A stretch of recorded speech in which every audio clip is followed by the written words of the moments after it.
మీ vote ఎవరికండి? ఈ elections 3 రోజుల ముందు తిరుపతి వెళ్తాం. ఈ ఎలక్షన్స్ అయ్యేంత వరకు అక్కడే ఉండి తిరిగి వచ్చాక సీఎం ఎవరెవరో టీవీలో చూస్తాం. ఆకలిస్తే భోజనం చేసి పడుకుంటాం.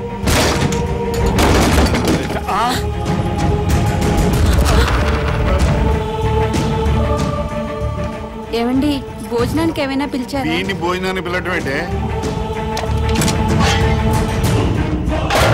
అరే రే గ్యాస్ బండి సిరిసేటి వాటర్ పైప్ పీకేసాడు. ఏమండి ఫ్యూజ్ పీకేస్తున్నాడండి. పీజే మీటర్ పీకిస్తేనే ఏమయ్యా ఏంటి నీకేమైంది? ఏమండి టెలిఫోన్ వైర్ కూడా పీకేస్తున్నాడండి. చూస్తున్నాను కదా. బస్ పాస్ కూడా చింపేస్తున్నాడండి. అయ్యో రేషన్ కార్డ్ అండి.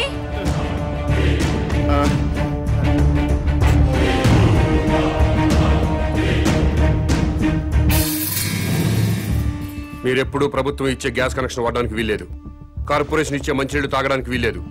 డ్రైనేజ్ సిస్టమ్ వాడడానికి వీల్లేదు. ఆర్టీసీ బస్ పాస్ వాడడానికి వీల్లేదు. రేషన్ కార్డు వాడడానికి వీల్లేదు. బిఎస్ఎన్ఎల్ ఫోన్ వాడడానికి వీల్లేదు. ఏ ఎందుకు వీల్లేదు? మేమేం తప్పు చేశాం?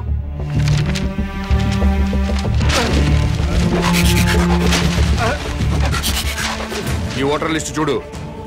మీకు ఓటు హక్కు వచ్చిన దగ్గర నుంచి ఏ రోజు ఓటు వేయలేదు. వెయ్యకపోతే ఏంటి? వెయ్యకపోతే ప్రజలు తమ ఓట్లతో ప్రభుత్వాన్ని ఏర్పాటు చేసుకుంటారు. ప్రజల ఓట్లతో అధికారంలోకి వచ్చిన ప్రభుత్వం ఓట్లేసిన ప్రజలకే సేవ చేస్తుంది. వారికే సౌకర్యం కల్పిస్తుంది.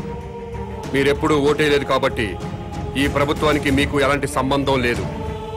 కాబట్టి ఈ ప్రభుత్వం కల్పించే సౌకర్యాలన్నీ మీకు కట్ చేశాను. ఏ మీ ఓట్లు అయిపోతేనే ప్రభుత్వాలు ఏర్పడలేదా? ఎమ్మెల్యే రావట్లేదా? ఎంపీలు రావట్లేదా? మంత్రులు రావట్లేదా? ముఖ్యమంత్రులు రావట్లేదా? మేము ఓట్లు వేయకపోతే ఏమాగిరి అవుతున్నారు. మీలాంటి పెద్దలంతా ఓట్లేయడం మానేస్తుంటే కొంతమంది అమాయకుల్ని డబ్బులకి మందుకి కొనేసి ఇంకొంతమందికి కులం పిచ్చి మతం పిచ్చి ఎక్కించి అసెంబ్లీ అంటే సరిగ్గా స్పెల్లింగ్ తెలియని వాళ్ళు కూడా ఎమ్మెల్యేలు అయిపోతున్నారు, మంత్రులు అయిపోతున్నారు. ప్రజల కోసం బతికిన పుచ్చలపల్లి సుందరయ్య లాంటి మహానుభావులు కూర్చున్న అసెంబ్లీలో భూ కబ్జాదారులుగా, ఫ్యాక్షనిస్టులుగా, అవినీతి పరులుగా ముద్రపడ్డ వాళ్ళు కూడా ఎమ్మెల్యేలుగా ఎంటర్ అవుతున్నారు. ఓట్లు వేయకుండా మీరు చేస్తున్న నిర్లక్ష్యానికి ఇదే పనిష్మెంట్. మీరు అమ్మ కడుపులో ఉన్నప్పుడు తెలియక అమ్మ కడుపును తన్నారు. తెలిసే ఇప్పుడు భరతమాత గుండెల మీద తంతున్నారు. అందుకే మీకు ఈ శిక్ష. టికెట్ కొంటేనే ఆర్టీసీ బస్ ఎక్కే హక్కు ఉంటుంది. ఓటు వేస్తేనే ప్రభుత్వ సౌకర్యాలను అనుభవించే హక్కు ఉంటుంది. ఈ రోడ్డు కూడా ప్రభుత్వం నిర్మించిందే. ఓటైన వాడు ఈ రోడ్డు మీద కాలు పెట్టే హక్కు లేదు. ఇలాంటి రౌడీజాలు చాలా చూసా. రోడ్డు మీద కాలు పెడితే కాలు చేస్తావా? మర్డర్ చేస్తావా? తొడగొడుతున్నా కాలు పెడతా.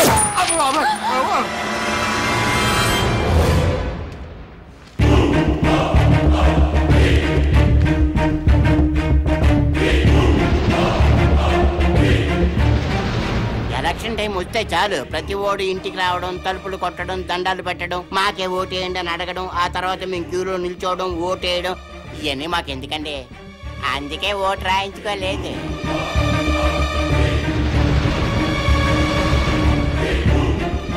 ఏ దేశం మీది?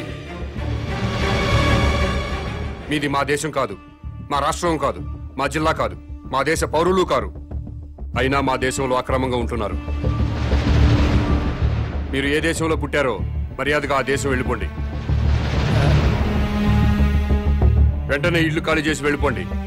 మమ్మల్ని ఇల్లు ఖాళీ చేయమంటారండి సార్? మాది ఆఫ్ఘనిస్తాన్, పాకిస్తాన్ కాదండి. మాది ఈ దేశం, ఈ రాష్ట్రం. ఈ రాష్ట్రంలో ఉన్న శ్రీకాకుళం జిల్లా మాది. మమ్మల్ని ఖాళీ చేయమంటారేంటండి? మీరు ఈ దేశ ప్రజలైతే ఓటర్ల లిస్టులో మీ పేర్లు ఎందుకు నమోదు కాలేదు? నమోదు కానప్పుడు మీరు ఈ దేశ పౌరులని నమ్మకం ఏంటి? సారీ సార్, లాస్ట్ మంతే నేను పోస్ట్ మాస్టర్గా వేరే జిల్లా నుంచి ఇక్కడ ట్రాన్స్ఫర్ వచ్చానండి. అందుకే ఇంకా ఓటర్ లిస్టులో నమోదు చేయించుకోలేదు. మీరు ట్రాన్స్ఫర్ అయ్యి ఇంట్లోకి దిగ్గానే బిఎస్ఎన్ఎల్ ఆఫీస్కి ఫోన్ మీద ఫోన్ చేసి ఫోన్ పెట్టించుకున్నారా లేదా? పెట్టించుకున్నాం సార్. ఫోన్ అవసరం కదా? ఎన్నోసార్లు ఫోన్ చేసి గ్యాస్ కనెక్షన్ పెట్టించుకున్నారు, అవునా? పెట్టించుకున్నామండి, వండుకొని తినాలి కదా. ఫోన్ మీద ఫోన్ చేసి కేబుల్ టీవీ కనెక్షన్ పెట్టించుకున్నారా లేదా? పెట్టించుకున్నామండి, పిల్లలు టీవీ చూడాలి కదా. ఒక్కసారైనా మున్సిపల్ ఆఫీస్కి ఫోన్ చేసి ఓటర్ లిస్టులో మా పేరు నమోదు చేయండి అని అడిగారా? అడిగారా లేదా? Sorry sir. కాబట్టి మీరు ఈ దేశ పౌరులు కాదు. ఇంట్లో సామాన్లు బయటపడేయండి. ఇల్లు ఖాళీ చేసి వెళ్ళిపోండి. ఉన్నట్టుండి ఇల్లు ఖాళీ చేయమంటే ఎక్కడికి వెళ్తామండి? ఏమనుకుంటున్నారు? మా ఇంటికి వచ్చి ఆడవాళ్ళ మీద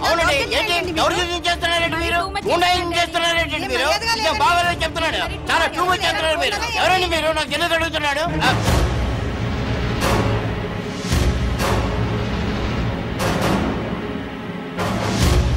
ఖాళీ చేస్తారా చస్తారా?